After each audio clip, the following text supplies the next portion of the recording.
and Juan Antonio Bayona.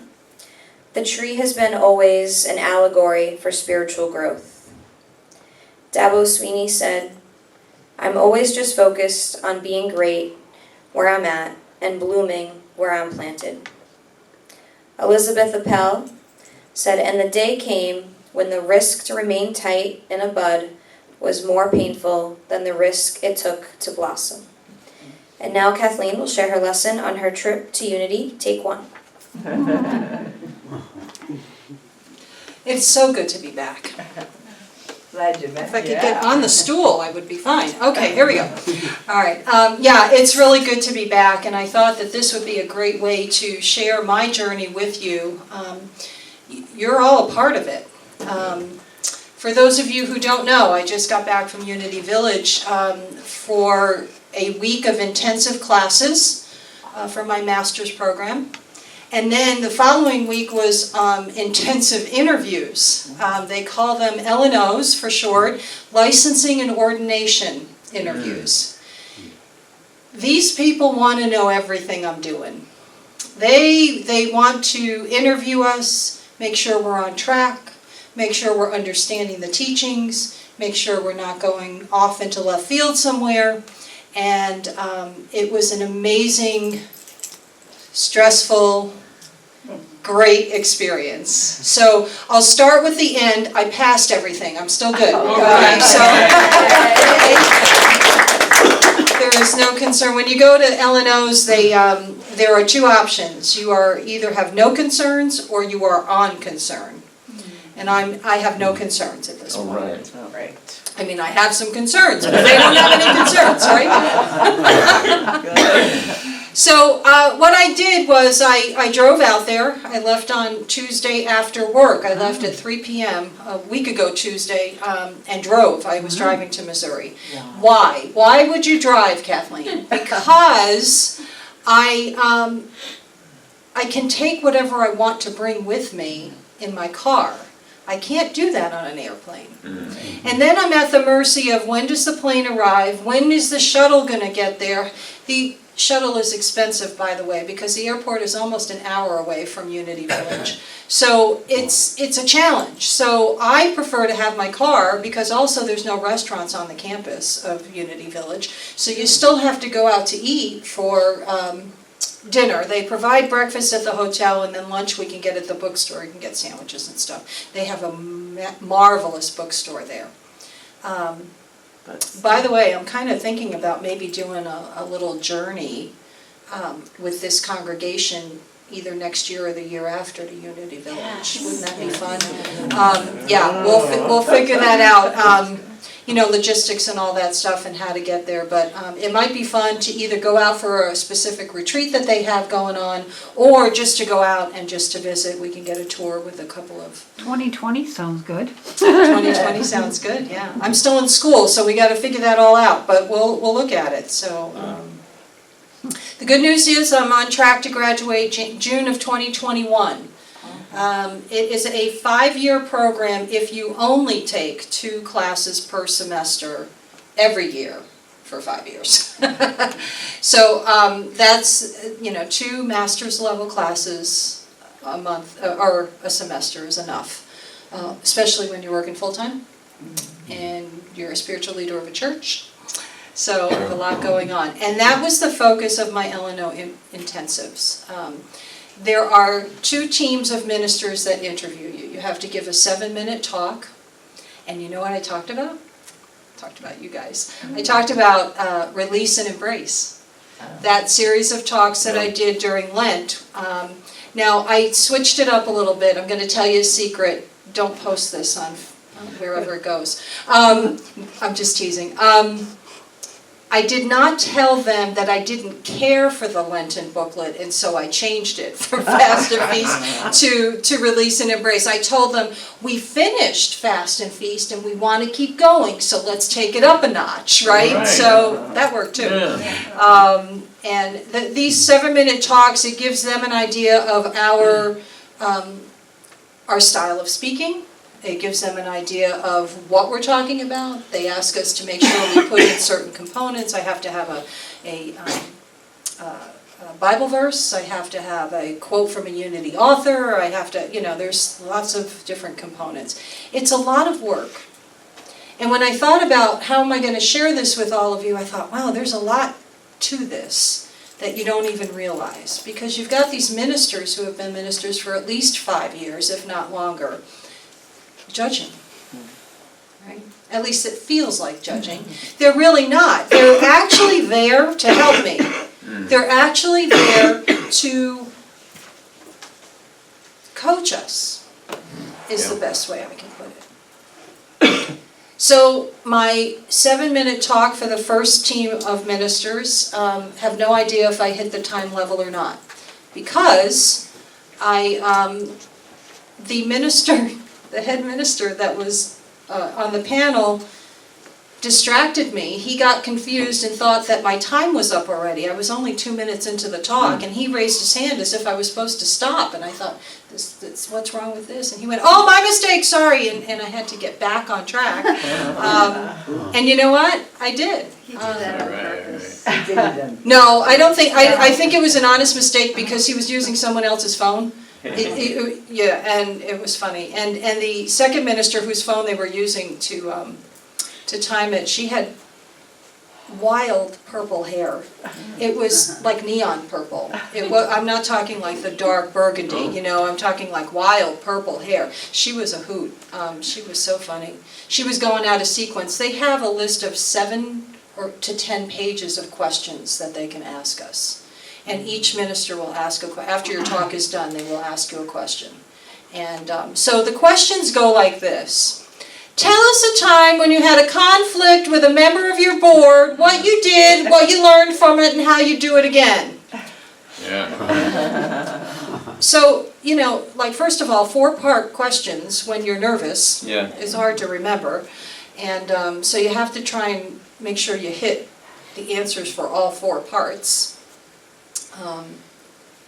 And what's interesting for me, I don't know if it was the same way for the other students, but what's interesting for me is as the questions came up, answers came to me immediately. Examples came to me immediately. All of the questions, for the most part, are experiential. They want to know what we're doing. Now, not every student is a spiritual leader of a Unity church. Some of the students are training to become leaders, but they don't have a role like that in their church yet. And that's where the internships later on are going to help them because it'll give them hands-on experience. But yeah, so tell us a time when, tell us a time when, tell us a time when. From those questions, they can see what we need to work on. So my answers tended to fall into the category of the need for perfection. Shocking? Not really. Sorry. So, the need for perfection. I tend to strive for excellence now, not perfection. But the questions brought it up for me, and I would give examples of how I don't do that anymore, or I'm not doing that as much anymore, right? And I used the example of school when I had an A- going into the final weeks of the semester of a particular class, and I was freaking out. Now this was a year ago, so I don't do this anymore, but a year ago it was really bothering me. Every time I signed in onto that website, they give you your running grade, and it's A-, and that was the first time that I had ever seen that, and it just was like, no, this can't be. Now, as it turns out, it was a class called Self-Awareness. And before I submitted my final paper, I finally broke down and called the teacher and asked him, can you tell me why I'm getting lower grades in these papers? I was afraid to do that, to be honest with you. I was afraid of what he was going to tell me. I was afraid he was going to tell me my writing style was not good, my grammar wasn't, whatever the case may be, and I just didn't call him. But then I finally gave in because my desire to get an A was greater than my fear of asking him. So, bottom line, I called him up, and he pointed out to me that in my assignments for a self-awareness class, keep this in mind, I would take, if it was a 5-page paper, it would take me till page 4 to start talking about me. I would talk about everybody else. I would talk about what our study buddy group talked about. I would talk about what we discussed in class. I would talk about all the wonderful principles that we were talking about, but I never talked about how it affected me at all until at least page 4. And so I went, oh, self-awareness, okay. And I used that as my answer to the ministers this past week. Yeah, it was very interesting, and it also helps me to see how far I've come, and that's why I went into this mode of the rosebud, and blossoming. We're all doing that. I'm doing it in one particular area, but we're all doing it in our own lives, blossoming. When the pain of staying in the bud gets too great, right? We have no choice but to blossom. And it's magnificent, that divine energy that is within us it's there. You can try to deny it all you want, but it's still there anyway.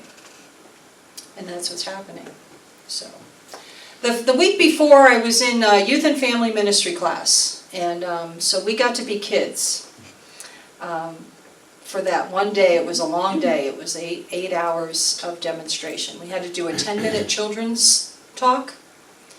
And we had to do a 30-minute workshop, like a group event for multi-generational, in order to encompass all generations, see what you could create. And so we had a lot of fun. But let me tell you something. Ministerial students can get very creative when they want to. And their acting skills get enhanced in this particular class, because some of us had to be kids being called up to the front for the 10-minute talk. Right? You know how some unity churches, will call the kids up and they sit. Lots of traditional churches do it too, and the kids sit on the floor, and then the minister talks to them, tells them a story, whatever the message is, and goes from there. So I get up to do my talk, which was on Moses leading the Israelites to the Promised Land and following the tabernacle, and we played Follow the Leader. It was fun. But the kids, quote unquote, we're doing things like all of a sudden in the middle of something I was saying, one young lady named Brenda said, "My dad just moved out."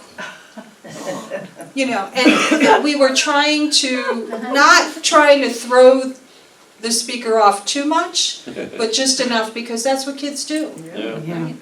I don't like the color yellow. I wasn't even talking about the color yellow, They just kind of, so we had 9 students in the class. So the first speaker, there was a little pushback, right? I was the second speaker, thank goodness, because there was more pushback, right? My dad just moved out. Oh, okay, well, we'll talk about that later and, move on.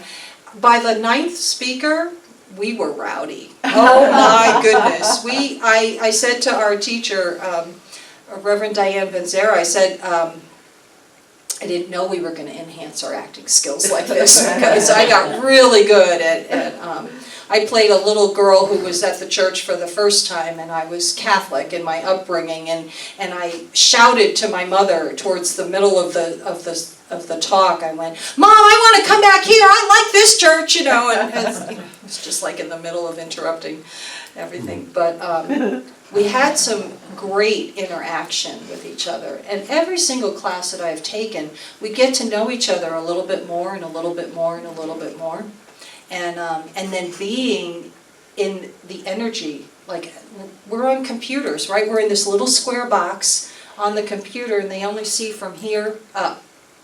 So to be able to be in each other's company is just priceless, because we're all going through the same stuff. This is a master's level program. This is not, just write a couple of essays and you're done. This is a lot of work. And so we're all going through the same things, and we were able to encourage each other.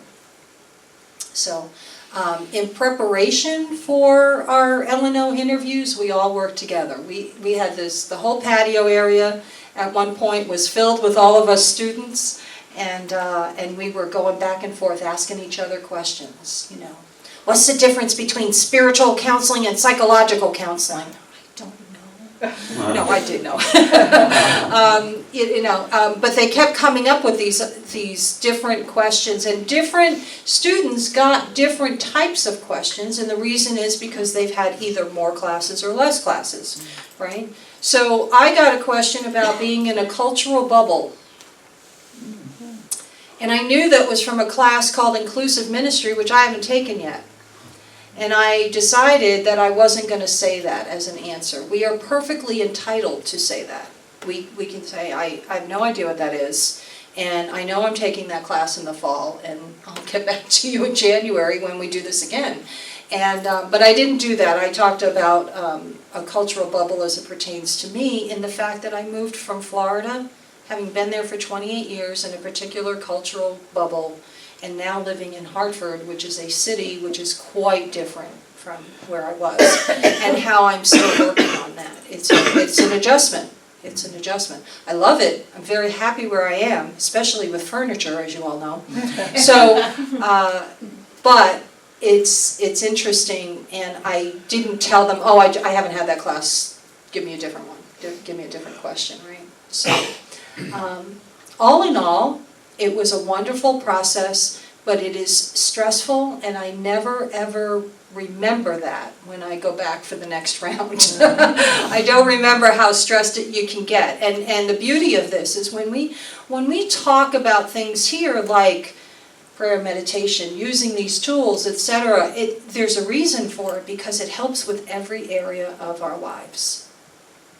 It just does. We have tools that we can use. When I was starting to feel stressed, I just went to the Peace Chapel on the property, which was where Charles and Myrtle first started their meditations, and I would go in there and I would just absorb all that energy, and I would just get quiet, and I would be fine. You know? So it was wonderful. And there are some students that will go through there and they may not have been on concern to begin with, but then they're put on concern. And so we're there for each other to help encourage. Because that can get discouraging if all of a sudden you're put on concern. Or some people on concern, and then they are kept on concern. Again, that's discouraging, you know.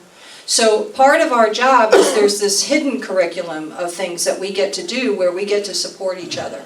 Where we get to, you know, say, wait a minute, don't give up yet. You know, just because 3 people or 5 people said, we have a concern, they're not kicking you out of the program. They're not telling you, no, don't take any more classes. There's some things you need to work on.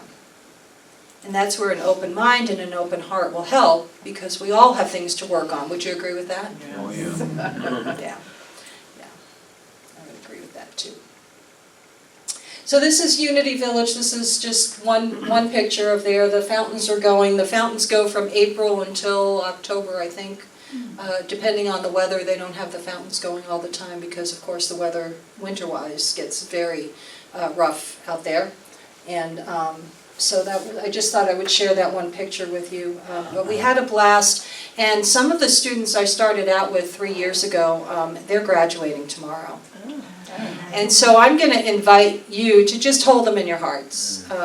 They are just very special to me, and I did get to spend some time with them. I haven't seen them in a year because they moved forward with their full-time program, and I was still working on my part-time program. So it was beautiful to spend some time with them.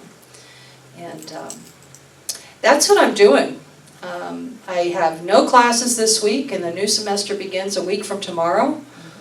And I will do this again the week of August 26th.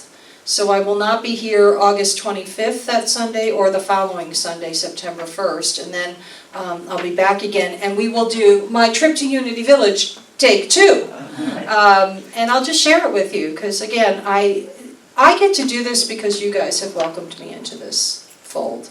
I get to do this because you're here. I get to learn from you, and I did not have to share one bad story about any of you. It's pretty good, right? What I would like to do for the meditation is to work, we do the meditation of the Power of the Month meditation each month, and we missed it last week because I was out of town. And Mary wasn't able to be here, but I want to do this because I think it speaks to what's been going on with my journey and with all of our journey together. It's on the power of power, right? To have that dominion over our thoughts, words, actions, right? Sometimes we don't feel like we have that power. Sometimes we forget we have that power, but it's always there. So the power of power is located at the base of the tongue, or the throat area. So I invite you now to close your eyes if you feel comfortable and take a couple of deep breaths. And just let these words sink in. The Christ in me calls forth Philip, my disciple faculty of power. The words that I speak are spirit and life, and do accomplish that whereto they are sent. Let that focal point of attention travel upward to the faith center, in the center of the brain, and know that my quickened faith in God gives my words mountain-moving power.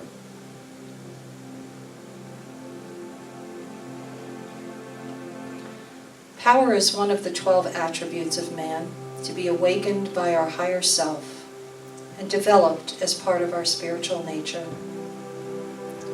It is an important gift, but it is to be used in conjunction with the other 11 qualities. Power is the vital energy that has its seat in the hollow of the throat, at the root of the tongue. Spiritual power flows into our bodies from the Christ center at the top of the head. It is released in the form of radiant energy through the center in the throat. Power is released by consciously speaking positive, powerful words of truth.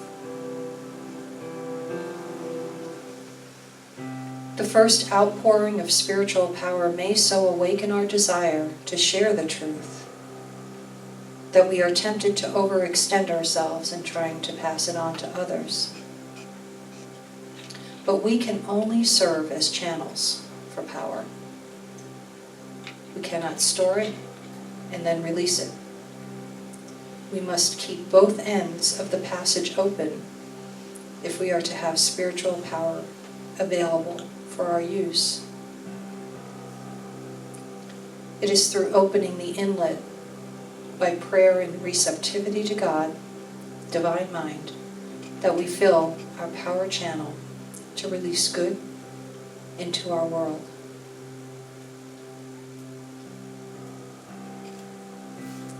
I take these words now into the silence.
Power is developed as part of our spiritual nature, an important gift used in conjunction with the other 11 powers.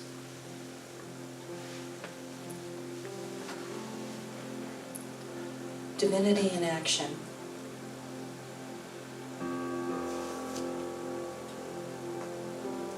We release power by consciously speaking positive, powerful words of truth.